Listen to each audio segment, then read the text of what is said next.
بسم اللہ الرحمن الرحیم. ناظرین السلام علیکم. پروگرام تحریک پاکستان یادیں باتیں کے ساتھ آپ کی خدمت میں حاضر ہیں.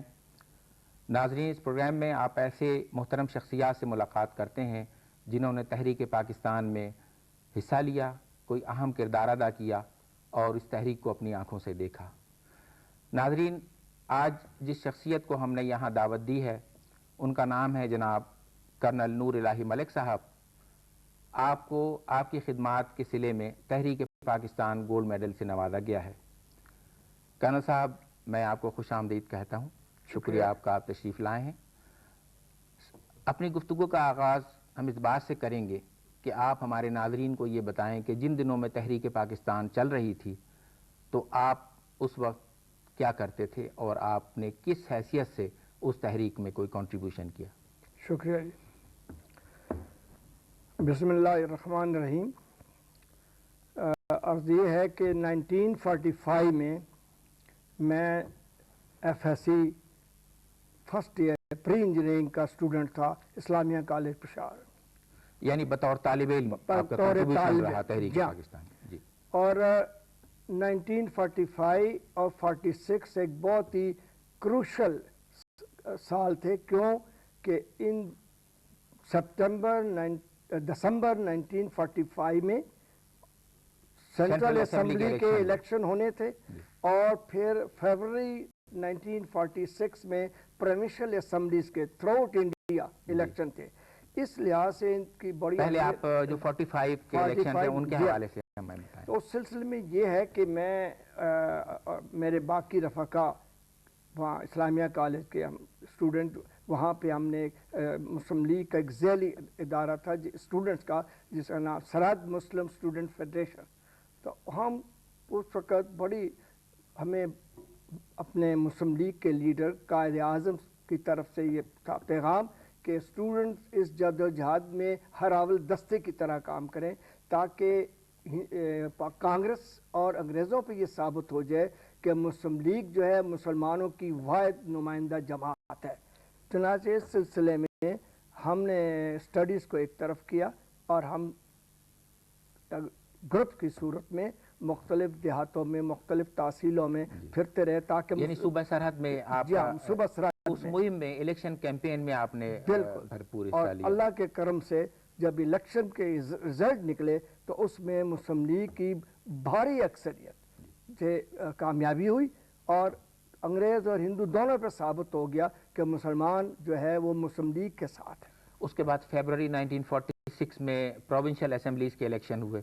تو اس کے بارے میں آپ بتائیے. اسی طرح فیبروری 1946 میں تمام ہندوستان میں صوبوں میں الیکشن ہوئے صوبائی اسمبلیوں کے لیے.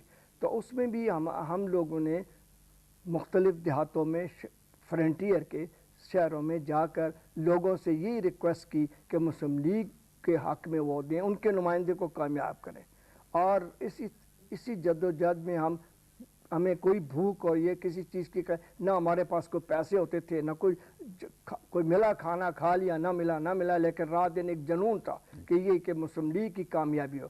پھر یہی میں عرض کروں گا کہ اللہ تعالیٰ کے کرم سے صوبائی اسمبلی میں بھی تمام آل انڈیا میں مسلم لیگ کی بھاری اکثریت سے ممبران کامیاب. ان دونوں الیکشن کیمپینز میں اور کوئی مشہور شخصیات جنہوں نے بعد میں یہاں سیاست میں کوئی اہم رول ادا کیا اس وقت آپ کے ساتھ تھے؟ اگر آپ ان کا ذکر فرمانا چاہیں. یعنی ہمارے جو وہاں پہ فرنٹیئر میں تھے وہ مسلم لیگ خان عبد القیوم خان تھے.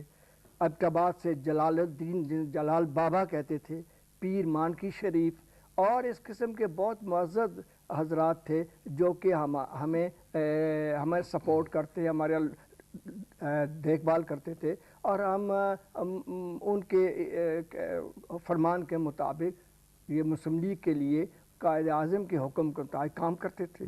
کرنل صاحب، تحریک پاکستان کی تاریخ میں ایک اور اہم ایونٹ کہہ لیں اس کو سول نافرمانی تحریک ہے. تو غالباً مارچ 1947 میں یہ تحریک چلی اور قائد اعظم علیہ الرحمہ خود اس کے محرک تھے.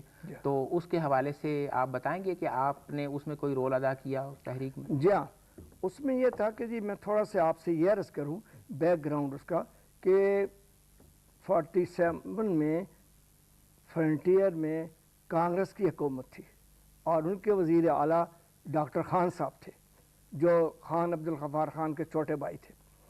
تو وہ حکومت جو تھی ظاہر ہے کانگریس اور مسلم لیگ کی آپس میں نہیں لگتی تھی اور وہ مسلمانوں کو نیچے ہی کرنے کی کوشش کرتے. وہاں پہ مسلم لیگ پہ اور مسلم لیگی لیڈروں پہ بڑے زیادتیاں ہوتی تھی. اس کے ناروا سلوک کی وجہ سے قائد اعظم کے حکم کے مطابق سول ڈس اوبیڈینس یا سول نافرمانی کی تحریک چلی. تو اس میں یہ تھا کہ ہم لوگ میں جیسے عرض کیا پہلے کہ میں اسلامیہ کالج پشاور کا کالج کا اسٹوڈنٹ تھا اور تحریک مسلم اسٹوڈنٹ فیڈریشن کا ممبر تھا اور ان دنوں میں 47 میں جوائنٹ سیکرٹری تھا. تو ہم تحریک میں آپ کی گرفتاری بھی عمل میں آئی غالباً؟ جی ہاں، وہ یہ تھا کہ جلوس ہم نکالتے تھے اور بازاروں میں اور یہ قائد اعظم زندہ آباد پاکستان لے کے رہیں گے. میں آپ سے یہ عرض کرتا جاؤں کہ ان دنوں یہ آج کل کی طرح توڑ پھوڑ نہیں ہوتی تھی اور صرف ہم یہ 2 نعرے لگاتے تھے اور وہ بھی انگریزوں کو ہندو کو ان کو پسند نہیں تھے اور اس سے لاٹھی چارج بڑی بری طرح اسٹوڈنٹس کو بھی زخمی اور عورتوں کے جلوس نکلتے ان کو بھی زخمی. مختصر یہ ہے کہ پھر ایک دفعہ انہوں نے یہ کیا کہ سمجھے کہ اسٹوڈنٹ باز نہیں آتے, ہم کو انہوں نے پکڑا اور لے کر جیل لے گئے, پشاور جیل, اور وہاں پہ رات رکھا. وہاں پہ ہمارے مسلم لیگی لیڈر خان عبدالقیوم خان, جلال بابا اور پیر مانشی صاحب اور بہت سے لیڈر وہاں پہ اندر نظر بند تھے اسی سول نافرمانی کی وجہ سے. خیر, تو وہ ہم گئے. دوسرے دن مجسٹریٹ اندر آیا اور اس نے کہا کہ جی آپ معافی مانگیں کہ آئندہ جلوس وغیرہ نہیں نکالیں گے, پاکستان کا نعرہ نہیں لگائیں گے, ہم آپ کو چھوڑتے. ہم سب نے یکجا 15-16 اسٹوڈنٹ تھے, ہم نے کہا پرزور آواز سے پاکستان زندہ باد, پاکستان لے کر ہم معافی نہیں مانگیں گے. چنانچہ اس پہ انہوں نے ہمیں 3 ماہ قید کی سزا دی اور 3 ماہ پھر ہم نے پشاور جیل میں آپ نے گزارے. ایک چھوٹی سی بات اس میں کرتا جاؤں, وہ بھی ذرا تاریخی ہے کہ اندر جب جیل میں تھے تو تقریباً 1 مہینے کے بعد میں سخت بیمار پڑ گیا اور مجھے وہاں ٹائیفائڈ کا فیور ہو گیا. تو میں وہ علاج اندر کوئی نہ, پھر اندر جیل کے اندر ایک ہاسپٹل تھا اور اس میں مجھے انہوں نے داخل کر دیا بیرک سے نکال کر. تو وہاں پہ ایک کمرہ تھا جس میں 2 بیڈ تھے اور ایک بیڈ پہ مجھے انہوں نے لٹا دیا اور دوسرا بیڈ جو تھا اس میں ابھی موجودہ جو وزیر ہیں آفتاب شیر پاؤ, ان کے والد محترم خان بہادر غلام حیدر خان, وہ بھی مسلم لیگی تھے اور وہ اس میں بیمار تھے, وہ دوسرے بیڈ پہ وہ تھے. تو یہ ہم 2 یعنی میں نے ان کے ساتھ وہ بیڈ شیئر کیا تقریباً مہینہ 1.5 مہینہ. اس کے بعد جب میں ٹھیک ہو گیا تو پھر مجھے بیرک میں بھیج دیا گیا دوبارہ. جی ہاں, یعنی 3 ماہ آپ نے جو ہے وہ قید کے مکمل کی. تو یہ جو قید تھی یہ کوئی ریگرس امپریزنمنٹ تھی؟ نہیں جی, یہ میں کہتا چلوں کہ وہ ریگرس نہیں, کیونکہ ہم سیاسی وہ تھے قیدی, تو ہمیں سیاسی قیدیوں کا سلوک کیا جاتا تھا.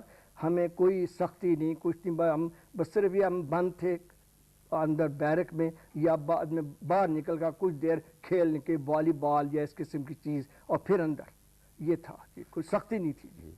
کرنل صاحب, جون 47 میں ایک اور اہم ایونٹ تھا, ریفرینڈم. جی, تو یقیناً آپ تو اس وقت بہت پرجوش کارکنوں میں سے تھے جیسا کہ آپ تسلسل سے آپ بتا رہے ہیں, تو اس بارے میں آپ بتائیں گے ریفرینڈم کے حوالے سے ہمارے ناظرین کو؟ عرض یہ ہے کہ جون 47 میں قائد اعظم نے اعلان کیا کہ اب برٹش گورنمنٹ اینڈ کانگریس یہ دونوں مان گئے ہیں کہ مسلمانوں کو کا حق ہے اور ان کو دیا جائے پاکستان, وہ ایگری کر گئے. تو آپ لوگ اب جیل سے باہر ہیں, اب آپ فرنٹیئر پہ انہوں نے ریفرینڈم تھوم دیا تھا کیونکہ کانگریس نے یہ کہا کہ چونکہ ہماری حکومت ادھر تھی, کانگریس کی حکومت تھی اور مسلمان ہمارے ساتھ ہیں, اس لیے ان سے پوچھا جائے کہ پاکستان میں شامل ہونا چاہتے ہیں کہ نہیں صوبہ سرحد کے مسلمان. اگر یہ شامل ہونا چاہتے ہیں تو پھر ٹھیک, ورنہ یہ ان کو ہندوستان میں فرنٹیئر کو شامل کیا جائے. اس سلسلے میں قائد اعظم کا پیغام تھا کہ آپ پوری تندی سے آپ کوشش کریں, گاؤں گاؤں کریا تاکہ میکسیمم جو ووٹ ہے پاکستان کے حق میں ہو, تاکہ پاکستان کے حصے میں یہ NWFP آئے. تو اس سلسلے میں ہم پھر مختصر یہ کہ طول و عرض میں صبح کے پھرتے رہے, لوگوں کو التجا کرتے کہ پاکستان کے حق میں، اور اللہ کے کرم سے جب رزلٹ نکلا تو 99% جو تھے ریفرینڈم کے حق میں تھے. اس طرح صوبہ سرحد جو ہے وہ پاکستان کا حصہ بنا. جی، آپ نے ذکر فرمایا بابا قوم حضرت محمد علی جناح رحمۃ اللہ علیہ کا، تو آپ کو ان سے ملاقات کا شرف حاصل ہوا؟ جی ہاں، پہلی دفعہ سپٹمبر 1945 میں جب وہ تشریف لائے پشاور اسلامیہ کالج، اسلامیہ شاہی باغ پشاور میں جلسہ ہوا، تو وہاں پہ ان سے ان کا اسٹیج کے ہم نے انتظامات کیے اسٹوڈنٹس نے. اس کے بعد دوسرے دن تو اس روز آپ کی دوسرے دن ہم ان کے پاس گئے ایک ڈیلیگیشن اسٹوڈنٹ کا لے کر، اور ان کے حاضر ہوئے ان کی خدمت میں. انہوں نے فرمایا کہ دیکھیے مجھے آپ سے اسٹوڈنٹ سے بڑی توقعات ہے، اور آپ ہی نے پاکستان کے لیے جدوجہد کرنی ہے.